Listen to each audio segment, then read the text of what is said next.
from F1 soon on this show. But next, we're staying in South Africa for round 3 of the World Kiteboard Pro Tour.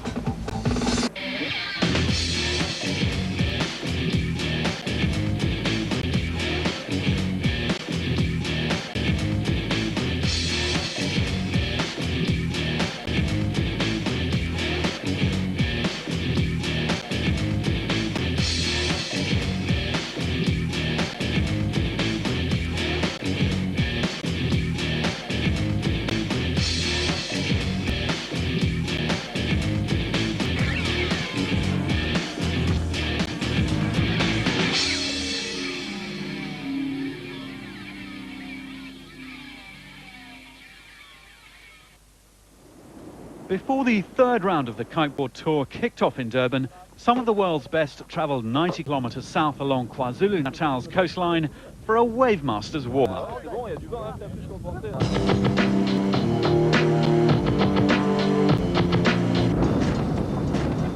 The first day of the race, director Maus Bilson headed for a location further south at Umzumbe in Sharks Bay. The surf was about 3 feet, but winds were a gusty 20 to 30 knots, and only the most dedicated riders took on the afternoon challenge.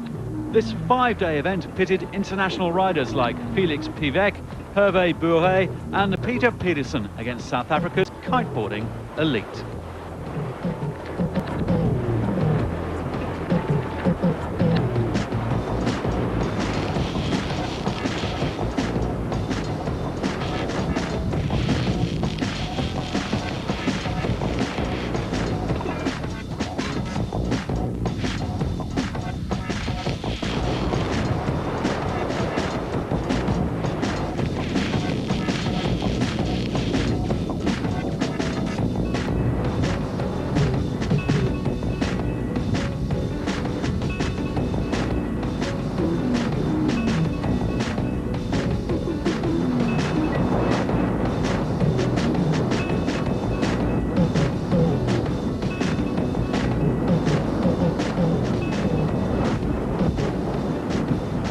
Pretty wild conditions, about 30 odd knots of wind on the northeast direction. A little bit choppy, but it was fun. It was really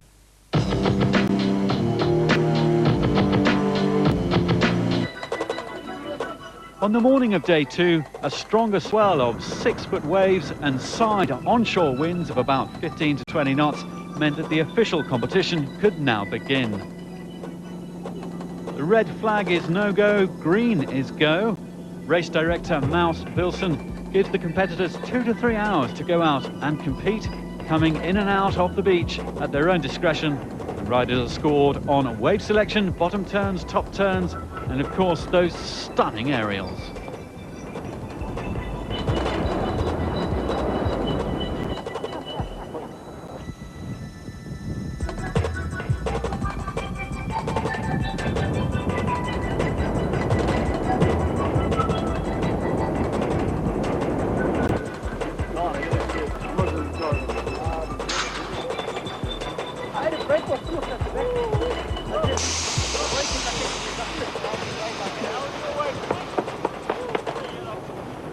But this day is very good, huh? Big waves, the wind is strong.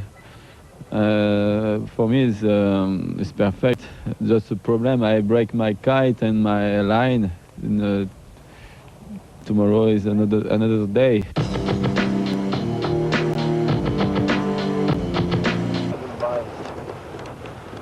I started the Maverick about a year ago. I just thought it runs, we've molded the fin into the board. So basically when you're doing a bottom turn, I just find it grips better.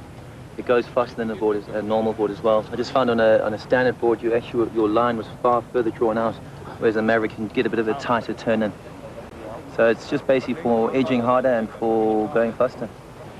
Day 3 saw more cracking riders heading out into clean swell. The judges scored the riders during the afternoon session on this dramatic stretch of the Natal coastline.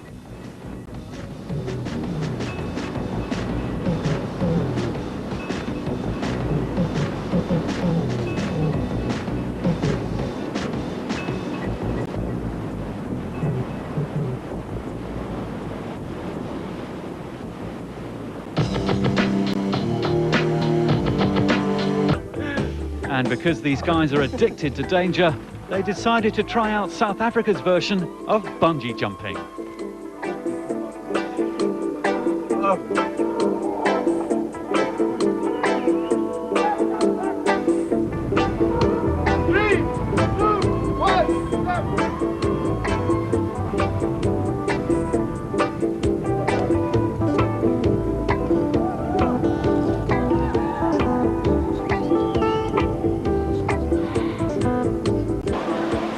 After the incredible jumping sessions, which had everyone buzzing, the posse headed for the famous wave pool in Durban.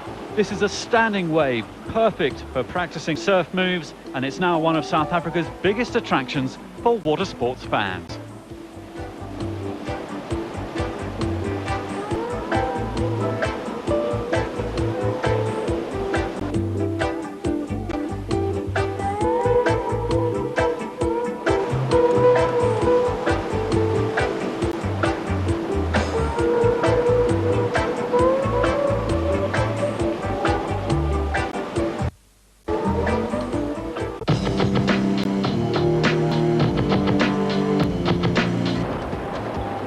Day 5 and gale force wind started blowing early in the morning. Winds turned southwest and the sun was shining. A dream day then to be enjoyed at Palm Beach, about 150 kilometers south of Durban.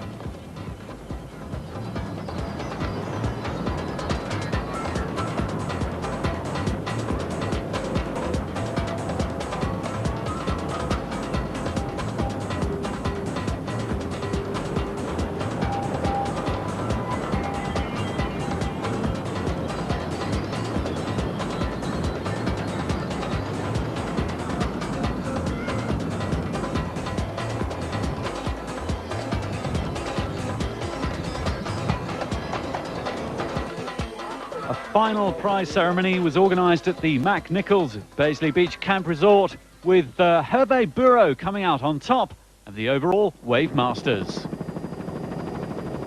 Well, after a great 5 days warm-up, the Vodacom Kiteboard Cup kicked off from Suncoast Casino Beach in Durban. I'm hoping to do well, but there's a lot of good guys from Cape Town and obviously the international guys, so we'll have to see. It's going to be really good. It's nice wind, nice waves, good competitors, so I think it's going to be very nice. Durban is the second largest natural harbour in the world after Sydney and the most active in Africa. I think the climate plays a big role, the warm, friendly environment, this wonderful venue here at Suncoast Casino. And really, if you look at it, it's a window to South Africa. It demonstrates that South Africa is a warm and friendly place, and we'd like the rest of the world to see that and come and visit our shores and this wonderful country of ours. Well, the wind slowly picked up during the morning and reached about 20 knots in the afternoon. The race started at noon with 8-year-old Stuart Little against Hervé Bureau. It was a bit of a David and Goliath contest, but the youngster pulled off some impressive tricks.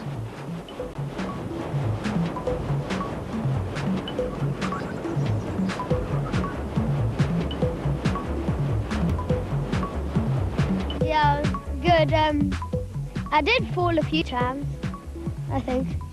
Yeah. I tried to stay upwind, but when I was jumping, I couldn't stay upwind enough. Fair play. The South African riders actually stood out in the waves. They really looked at ease, and even from the beach, you could feel the wave riding spirit which inspired them. Grant Baker, former surf champion, and Gavin Spowart, ASP World Tour rider, were radical.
cool tricks there on board with the riders in Durban.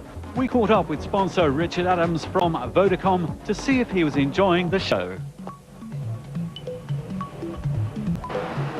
We're looking forward to a great show. Kiteboarding really lends itself to the Vodacom brand, and we're very happy with this sport. We'll most probably support it going into the future.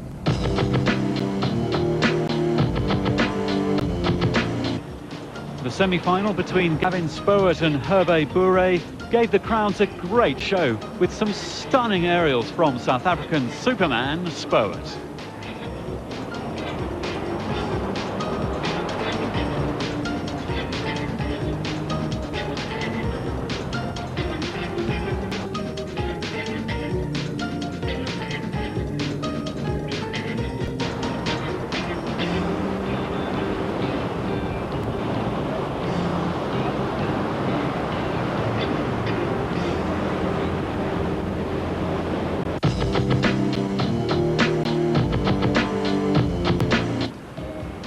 Arno Duson, the 2003 Portuguese kiteboarding champion, made his way to the other semi-final against South African Greg Heidenrich in green here and in top form.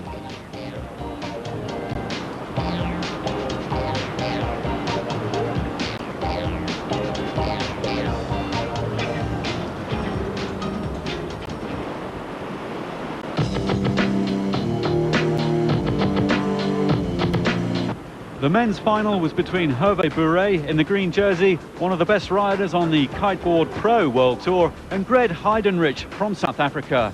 This was a thrilling finale for the spectators between two of the world's best and in spanking conditions.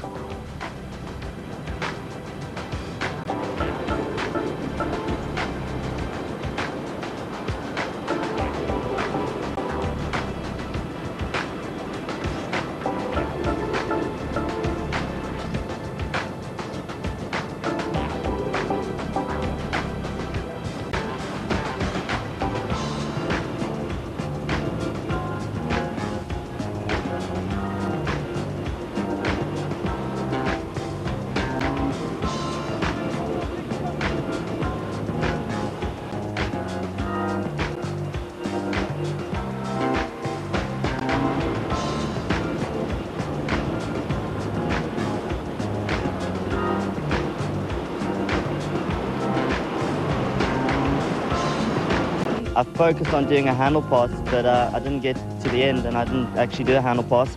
I actually nailed one straight afterwards, but after he had finished. But I did a few kite loops and yeah, it went well. Well enough indeed to take the Vodacom Cup in Durban.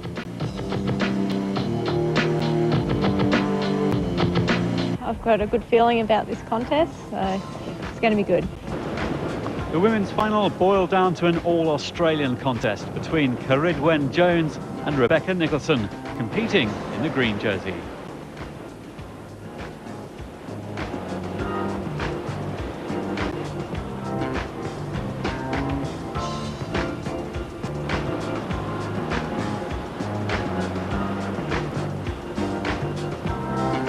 And after that show of walking on air, Rebecca Nicholson came out tops.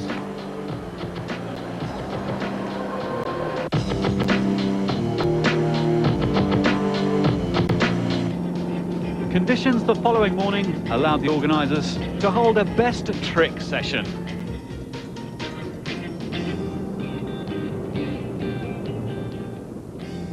Well, with a double kite loop, Alan Steele won with Gavin Spowett second and Olivier Renier in third.